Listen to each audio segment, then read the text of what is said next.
Today is May 5th, 2016, back with the Stocks to Trade midday watch list. Several interesting stocks today, a lot of them up big on news and down big on news. The most interesting one was probably Sync, S-Y-N-C.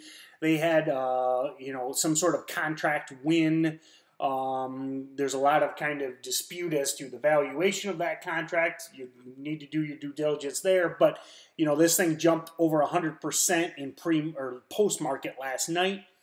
Then had a pretty good push up to 4 and is kind of in the process of fading back today.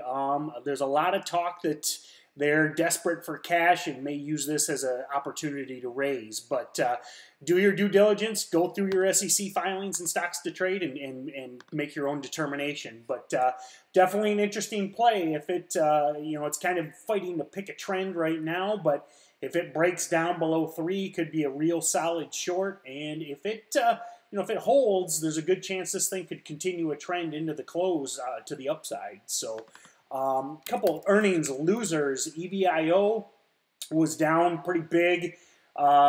These are it's great to trade these on the front side when they're going up, but it's very, very dangerous to hold into earnings. This thing can gap down quite a bit, under $1. It's kind of banging around right now, but lots of times these things, if they don't announce solid earnings, there's a good chance they can fade right back.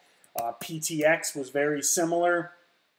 Again, use Stocks to Trade to dig in, but you can see they announced, I believe, early this morning, and it's down 42%. So, a week ago it was at 70 cents, ran to $1.50, almost a 100% doubler, and now it's back below the levels it was last week. So great trading vehicles, but always be cautious in these.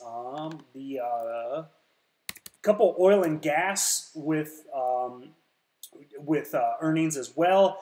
EPE shot up real strong, but now is pulling back. I mean, you can see these 15-minute candles. It's red every 15-minute candle, starting to trend back. Oil is a little mixed today. So as well as LGCY. LGCY jumped big, 30% or so on earnings, but now is beginning to pull back. So interesting to see how these, you've got to use the news, you got to use Stocks to Trade to see when that news comes out, to be on it first. But typically, a lot of these penny stocks, they're great to ride up into earnings, but always be cautious holding into earnings or after. It can get real scary real fast. So thanks a lot, and we'll see you tomorrow.